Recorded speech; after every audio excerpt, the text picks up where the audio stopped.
final panel will be with Nancy, Wang, Anamarie, as well as Marla, who gave us a very inspirational discussion earlier today about, I didn't know some of the things she talked about. Everyone just assumes it's easy. Yeah.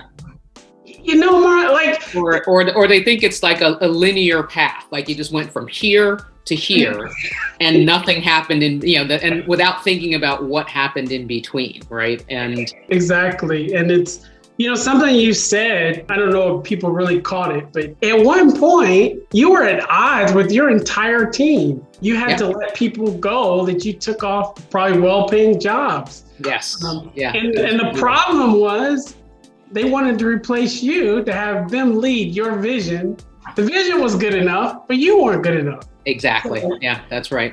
And again, I hadn't even had a chance to fail yet at that point, right? Like that was just purely based on whatever rubric they were using about what they thought leadership had to look like or what they thought was required for somebody that they wanted to get behind. And like I said, I've seen all kinds of questionable behavior in the arena here now that I've been around it a long time. But at that time, that felt specific and directed at me.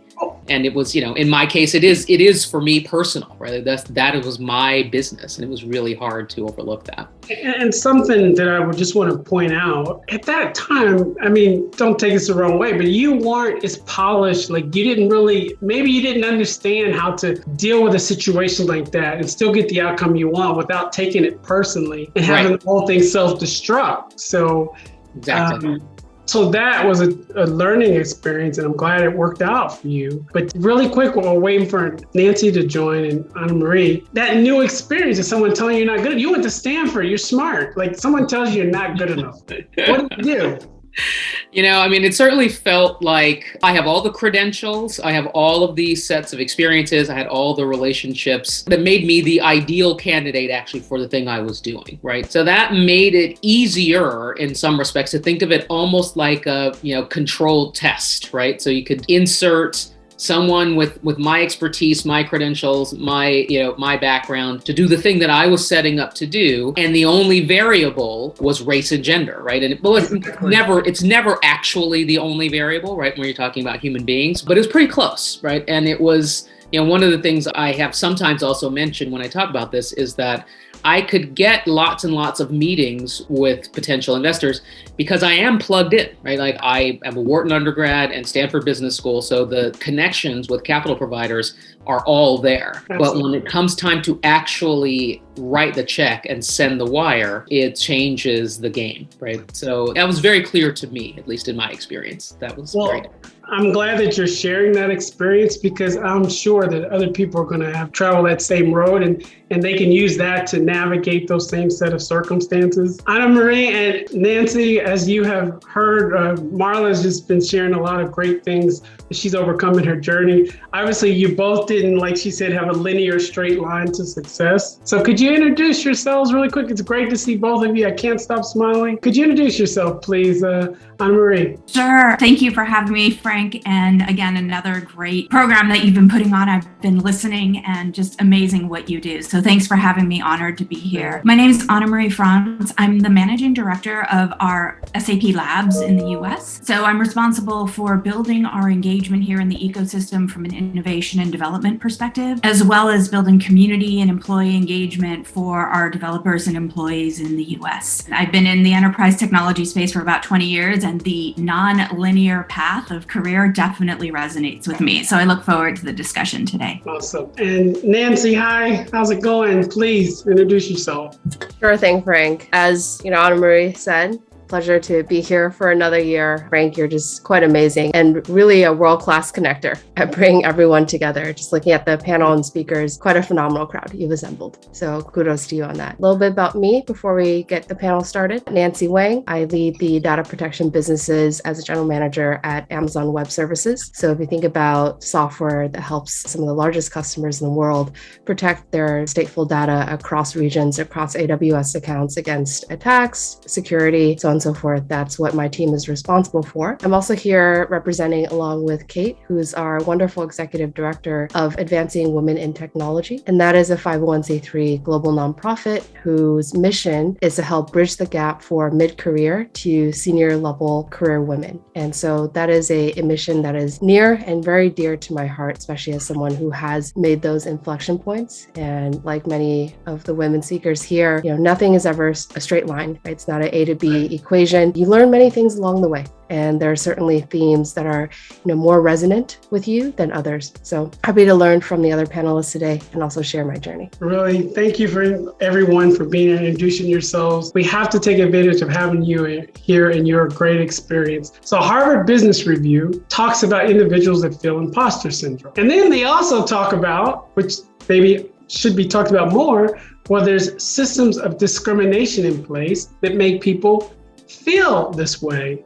So it's a structural thing. So how do you lead in a way where there's an inclusive environment and you can overcome this? And I'm going to start with Anamarie because there's a word, innovative ecosystem, that I think I know what it means, but I know a lot of people may not. So Anamarie, could you share your thoughts, please? Sure. So I think this really starts, if I look at the way I lead and the people that I admire, it's really about starting from the top and embracing and surrounding yourself with diverse opinions and people that are different than you, people that have different experiences than you. And then once you have those people, really listening to them. I think a few earlier conversations, listen. That's a really, really key way to start to build that inclusion. And then listen and then celebrate the voices that are different. I think those are really important things.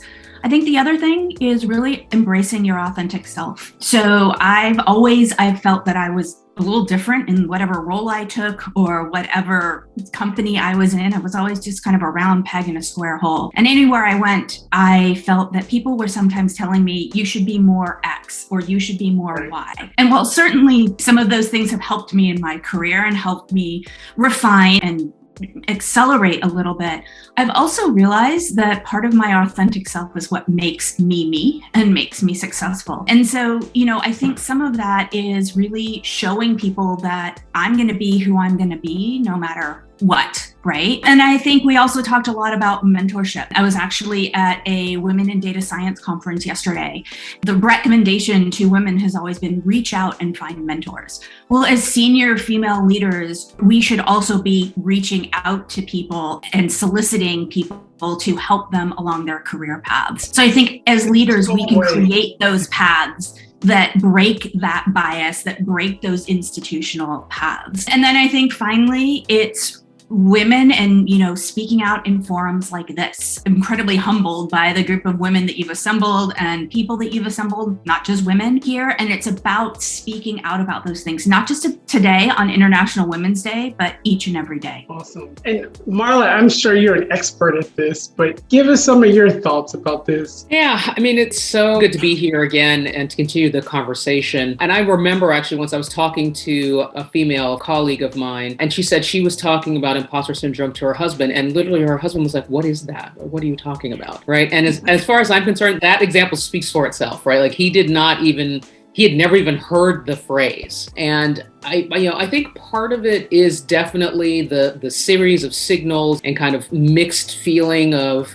I think I'm doing okay, but somehow I'm getting feedback that I'm not, and trying to reconcile that. That all is part of the process that leads to this feeling. And I really don't have any secrets about it, except that pushing through it and believing that what you bring to the table is valuable. And if you're in an arena where what you're bringing is not valued or doesn't sort of manifest and work well, find more arenas, right? There are lots and lots and lots of arenas out there, kind of figuring out what's the right place for your skill set, for your leadership. What can you learn where you are, and what can you figure out is another place to apply what you know, and giving that permission to be willing to kind of give it your all in that moment, and then recognize that there might need to be some other thing that changes, because it's really about kind of choosing not to actually internalize that, as hard as that is to do. It's the only way I've been able to think of it. Nancy, I know you but you started in the Midwest and you ended up at Penn, and obviously not the typical path of someone that grew up in the Midwest. And then you started IWD, which is an amazing organization. What are some things you're doing now to identify the systemic discrimination that might create barriers? Just talking to a lot of Asian American women today. Right. It's really sad what's going on around, the attacks in New York City. For example, just reading the story of someone who followed an Asian American woman into her own home, right, and ended her life there. I bring that up because a lot of, I would say, my journey or the steps that I've taken in my career have been because I didn't know that there was a ceiling. And that might sound strange. And here's the reason why. Starting from a town that had less than 10,000 people, where in high school, my college counselor hadn't even heard of Penn, right? He really thought I was going to Penn State until the very last day, where he was like, what is this University of Pennsylvania? I know Marla's kind of laughing here, but it is what it is, right? And I sort of just went through that process. And I say that story because, whether it was going from a very, very rural town that didn't have a lot of resources, that did the best it could to get me to where I am today, to graduating from college, taking a job with the Obama administration, as my first role that I got to meet so many awesome people, right? To eventually, when I joined Google and where I am today, I feel like every jump has really just shattered my expectations of where my ceiling is to today where, take risks, right? Because you never know where that's going to take you or where it's going to land. And it's really that fearlessness that I would like to impart or instill upon my mentees or other, women of color or Asian American women, because when we see this sort of systemic bias or judgment, it does make the ceiling real, right? It does send a message of you can't go beyond X point. If anything, I want sort of my journey coming from very humble beginnings to where I am now to be like, you can push the envelope, right? You can shatter the ceilings. Absolutely. And I want to, before we jump to the next question, about risk. I hear it consistently. The CFO of the Warriors knows nothing about sports, was not that great, she'll tell you, in school. He previously worked for Disney, but took a risk. So the opportunities are in the risk. Just in 2 sentences, Anamarie, when people take risk, why is it so important? They do it with the idea that glass is half full. It goes back to seeking unforeseen opportunities. It is, I think sometimes as women, we don't believe that we can do the next thing all the time. And so when you take that risk and you succeed, it actually leads you to believe in yourself even more. When you talked about kind of imposter syndrome, one of the things I always try to do is I build a board of directors. So the people that are there for me, that support me in good and in bad, who are always going to tell me how great I am, but they're also going to challenge me when they know I'm not bringing my best self to the table, and they're not going to let me off easy. But the other thing is reminding myself of all the times that I did take those risks, that I did step into a place where people didn't believe that I would fit in or believe that I could succeed. And my father is always, I'm lucky. He's the one that will always remind me of, well, why are you worried? Like, you've always step into something and you always knock it out of the park. And so it's embracing those things and, almost keeping in my mind an internal tally, it used to seem egotistical. It's really something I think women need to do a lot more than we do sometimes. And sometimes hitting rock bottom or feeling your failure is one of the hardest things at the time, but it's also the place where I personally have learned some of the biggest lessons that have then sort of propelled me to that next level. Exactly. I want people to really get that from all of you, because the tally you talked about, well, you're not going to build much of a tally if you don't take the risk to succeed. And Marla, I know you talked about the situation where you jumped into, you had the background, but the credit cards for certain segments of society. What would be your thoughts? Yeah, I actually really like that, right? You've knocked it out of the park every single time. Why would this be any different, right? That's wonderfully well said. And it's really nice to have people around you that can remind you, right, of what you're capable of and what you've been able to do. Oftentimes when you don't even remember, right, or not thinking about all the things you have done, you don't think about it in the totality, you're just thinking about the moment. And I think that is just so wonderful. I actually wrote that down, right? Down to things. Yeah, it's great. I need to tell my personal board of directors to tell me that sometimes. I think it's sometimes it is actually helpful to just wonder I don't actually know what that's like, but I've watched other people figure it out and I'm imagining that I can figure it out as well, right? It's relatively unlikely that the person that you've observed do something else is a genius. which is not to say that there are geniuses out there for sure, and there are people that do genius things.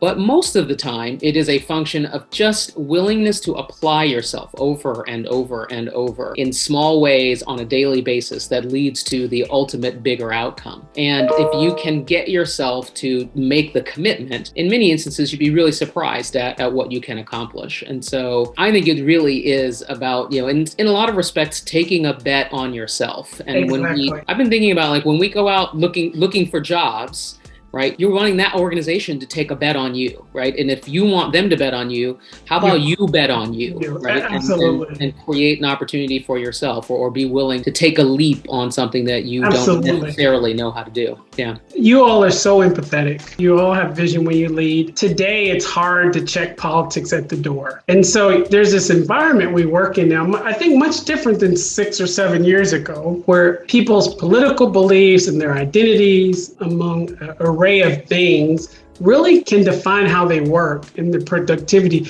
So Nancy, we want everyone to be diverse. We want them to be themselves. But then how do we make that a positive thing? Speaking as a woman leader in tech, right, especially in a technical field, you don't see a lot of folks like me. I work in storage infrastructure, right, data infrastructure for a cloud provider. So I see Anamarie smiling because, we know what it's like, right? So what ends up happening then is I have quite a few junior female engineers, right? When they're looking for role models or leaders, they apply to my team, right? Because they feel that they will have a greater chance at being heard or mentored or at being successful, right? And advancing their career under a female leader. So what that means then for the rest of the team who aren't female, which is going to be the majority, well, then we discuss, what are ways to make this population feel welcome, right? We don't want to just sort of hinge on, a theoretical or philosophical premise, but really what practices are we putting in place to mentor these folks, right? To make sure that they have the right tools to succeed.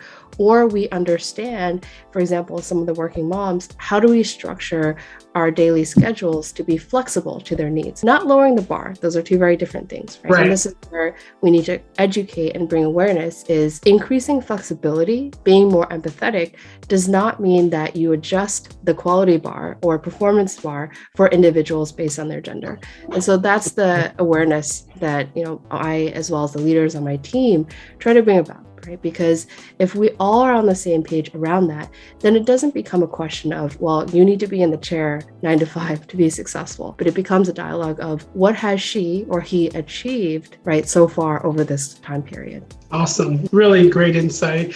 And so, Anamarie, your thoughts? So I'll just echo everything.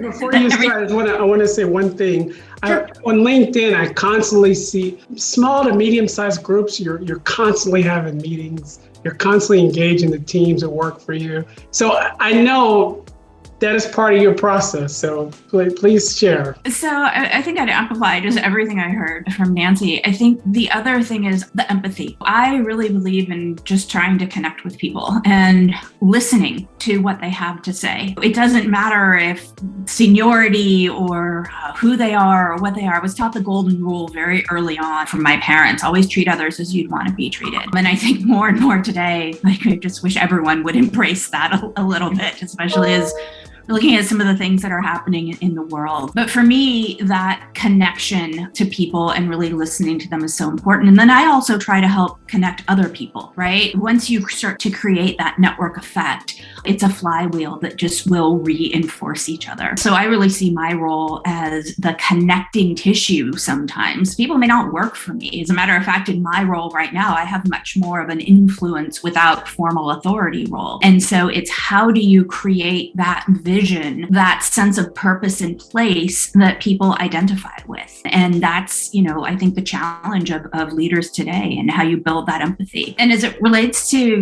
diversity, equity, and inclusion, you talked about, You can't check politics at the door today. You can't, DEI isn't just discussed in a vacuum. I mean, just a couple, I think it starts at the top. This impacts business more and more. So I know a CEO of one of the largest tech companies in the US was at a forum with Black business leaders and was being grilled on what he was doing as a CEO to make sure that they were fostering minority-owned businesses in their supply chain, that they were building sustainability into their supply chains. Another CEO of a major investment company talked about how they look for diversity in leadership at companies that they invest in. Because if companies aren't diverse, they are going to be more likely to be disrupted. And so this notion of diversity, equity, and inclusion isn't just sort of a HR topic or a side topic. It is what leaders, CEOs, and businesses are being asked about each and every day, and it will go to the bottom line. And those leaders that embrace it will be those that drive successful businesses and build a better society, quite frankly. Absolutely. Building on this question and related, we're talking about this inclusive environment, but Marla, you have a very conservative person, and then you have someone who's more liberal, and they work on the same team and they work for you. And you don't necessarily agree with one of the employees' points of view, but you can't hire or fire someone because they think different, right? That's not right. So how do you deal with that when you know someone is very openly not empathetic or doesn't share the same values that you share? How do you deal with that? Yeah, it's a really tough one. I wish I had a magic answer for it, because if I did, I'd use it. But one of the things that I attempt to do is bring it back to our shared humanity, right? And I remind people, I share and introduce myself into the equation in many instances, right? And say, when we are talking about diversity, equity, inclusion, I'm not speaking to you from a position of theory. I am talking about my humanity, right? I am talking about being recognized as an individual human being, being able to participate in this society in a way that is not sort of constantly destroying my personhood, right? I have a 10-year-old son, and when I hear about what is happening, something in the news or something like that, I think about him, right? And I think about what kind of world he gets to live in and what kind of life experiences he has the potential to have. And by sharing that, what I'm hoping is to get us back to not a concept, right? Not a social structure, but humanity, right? And that in the end, we do all have shared humanity. And if we can't get with the humanity, now we might indeed have a different problem. You may be able to kind of bring your conservatism or your liberalism or whatever your perspective might be to the table, but we do have to respect one another's humanity, right? Absolutely. And I share with you that my humanity is on the line, right? I'm expecting that that's going to drive how the conversation goes forward from there. And Nancy, with leading an organization like IWD that is really trying to be a springboard to get more women to be in more successful leadership roles, this is something they have to navigate. How do you, there's no course on this, right? There's no syllabus that covers all the aspects of handling such a diverse set of opinions. So what do you do in those situations? Because I think I know you pretty well, and I kind of know where you're empathetic and what you believe, but how do you deal with a leader who's not, or a potential leader who doesn't share your ideals? Yeah, so that's tough, right? And I wish even, as a leader of IWD, I had a magic bullet of use this and you'll have a seat at the table. It's frankly happens over time. And that's why as part of the AWIT mission, we try to be very practical because it is an organization led by a technical operator or executives for technical operators. So that's why we really believe that the right equation comes from having the right set of skills, which is why we focus a lot of our efforts on creating quality content, quality training content that is now available on Coursera for free. You can watch all the videos you'd like. Coursera is a great platform. You need to try it. Yeah, so for sure, love to hear your thoughts about that. And on the other side, right, it's a lot about similar to what you're doing today, Frank, is we're putting together workshops, both hands-on as well as panels from women leaders who go through scenarios, right? So for example, I'll be doing a few in a couple months at the AWS Lofts in SF in New York on how to convey your product vision and roadmap, because there's certainly one part of, well, can you put one together? And that goes to the skills part. But you could have the greatest product roadmap in the world and the greatest product vision, but no one hears you. Right. or no one takes you seriously. And that's the last mile problem that we need to help women founders or women tech leaders overcome, is how to make your voice heard. What is the right voice to have in the room to be taken seriously? Irrespective of who's in the room and what their personal beliefs are, how do you make sure that every type of person hears you? I think AWIT's training's moving that forward, right? Anamarie, to you, because I don't think I've ever seen so many happy pictures of people that you post. So it seems like everyone's happy with the leadership, but what is the most important competency to lead in this day and age? Empathy. I think if we could all just think about walking in the shoes of others as we lead, as we as leaders get together, as we look at what is happening around the world. I actually have a design background and experience. I'm not a designer, but I had the opportunity to help bring design thinking into SAP a long time ago, like before design thinking was a thing. And one of the things that's so big in design thinking is trying to look at the problem you're trying to solve and then building empathy with others and bringing in diverse opinions. And I think that aspect of constantly trying to walk in someone else's shoes and building those relationships, not only on a professional level, but a personal level. We were talking about how do you build bridges with people that have very different opinions than you. Right. I remember as a young girl, my father is a staunch liberal, and we had very, very good friends that were staunch Republicans. And I remember my dad and this other gentleman having just very lively conversations, diametrically kind of opposed ways of maybe getting to it. But as Marla said, a focus on humanity and what was good for people, and that passion about their differences, but the respect for what those differences were. And I think if we can have more conversations like that, that is what will kind of help break the bias. That is what will help advance things. And to me, a lot of it just starts with empathy and respect. It does. To diverge a little bit, my background worked with NATO and the U.S. military for cyber and system engineering. And so I've worked in Ukraine. So I recognize things being bombed. Immediately, like my heart goes out because I can feel the shoes that those families are walking in. Right. And 5 years ago, I'd probably be there right now. But back to the discussion, I do agree, empathy, because, for me, it's not watching TV. It's, wow, I worked there. I was here. So what about you, Marla? What do you think in terms of most important competency? Yeah, I think a lot has been shared already. I agree with a lot of it. And I think, Frank, maybe I'll sharpen the point that you just made on proximity, right? What you're talking about is proximity. So you've been to that actual place and seen the place that you're now seeing on television get destroyed, right? And so it lands differently, because you can identify with that, right? You are not Ukrainian, and being there for a week or a year or whatever doesn't make you Ukrainian. Right. But you have been to that place. And I think this question about proximity is also an important piece of this, right? And that is about having as many different experiences as you can have, and getting yourself proximate is part of being able to relate, right? And being able to encourage other people to feel that shared experience and shared empathy, rather than thinking of it as don't go to that part of town, right? Because it's not safe. It's, whatever reputation it might have, you're not welcome there for one reason or another, actually. And actually go and unpack that, right? And understand what's going on there. Because in 90% of the time, what you're going to find is just people trying to live their day-to-day lives.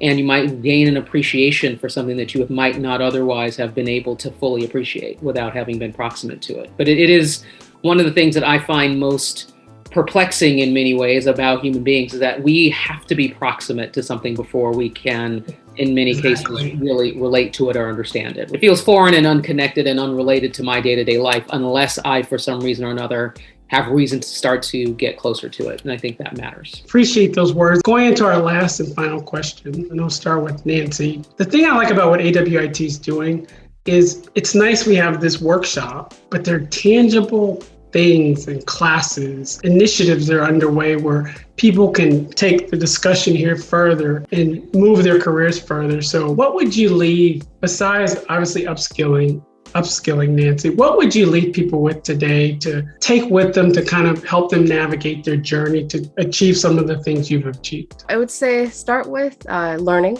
right? Learning about what's possible. These days, there are so many awesome resources online.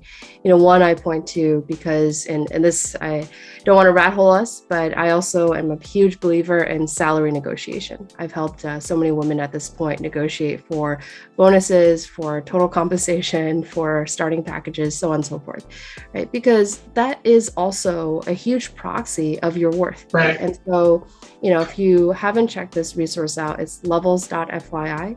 Understand, especially for the bigger companies where it is a little bit more regimented and structured, understand what you're worth, right? Because you never want to be in a position where you're doing as much work, if not more than your peers, and you're looking over and saying, okay, why am I making, 60, 70% as my peers? So super important in that. And just broader learning of what is possible, right? So to your point, not everything has to be a linear trajectory. In fact, I'll leave the audience with this. I recently had a mentoring conversation where I actually encouraged someone to leave the company. Why? Because that person had a goal where it was not going to be achieved by staying in his, or her current role and moving to that next level in a linear fashion within the company, but rather leave the company. Even if you come back in the future, right? That's never off the table, but leave the company, go for a stretched opportunity at a high growth startup, right? Pick up new skills, become a people manager. And that way, even though it's not, let's say, a linear move because you're not getting promoted to the next level in the company, but it's a move for your overall career. And so I want to introduce that level of flexibility, right? Thinking of that bigger picture of your career is not just one straight road ahead, but there's many roads to get to your final destination. Thank you, Nancy, very much. I want to take this opportunity to brag on you a little bit. Congratulations on making the Entrepreneurs 100 Most Impactful Women list. So I'm watching you. Thank you, Frank. Congratulations. Anamarie, your thoughts? Dream big. Continue to just dream big. Don't let anyone tell you you can't do it. As soon as they do, just move on. Dream big, constantly believe in yourself. And when you don't, go to that board of directors and embrace high risk situations, embrace those failures. I have learned so much from the times when I felt I was so low, in tears, in what is happening. And I find that when I'm able to pull myself up like that, it makes me believe in myself even more and, kind of one more tally. And then I think just embracing your authentic self. Certainly, it's always good to get feedback. It's always good to understand different people's perspectives. But at the end of the day, you are who you are, and your passion is going to take you a lot further than any kind of piece of advice that someone's telling you to be X or Y. So it's a balancing act, but really embrace that authenticity in who you are. And that goes for anybody. I strongly believe you should be who you are and not be afraid to be who you are. And definitely don't be who somebody else wants you to be. Okay. So brilliant. Thank you so much, Anamarie. And now, Marla, your final thought. Yeah, I mean, what I would build on a lot of what's been said. I especially like what Nancy was getting at around you should be asking for more than you think you should be asking for in many instances, right? I've described it as you should be at least a little bit uncomfortable with whatever it is you're asking. And if you're not, you're probably not asking for enough.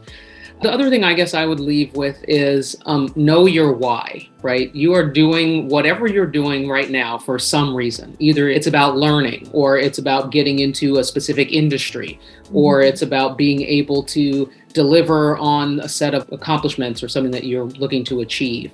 And it's in service of some greater ambition or plan or something else. So knowing that why and getting yourself to true back to that why when it's hard is one of the ways to keep yourself going, right? So know your why, I think, is a really, really important piece of this. Well, there you have it. I wish I could have been taking notes while they were talking, but I'll watch this over and over. This entire event will be produced and sent to everyone that's participating. We're going to send it all over the world so people can get this impactful information. I want to thank Nancy, Anamarie, Marla, everyone for attending. And I look forward to seeing you next year at International Women's Day. Thank you so much.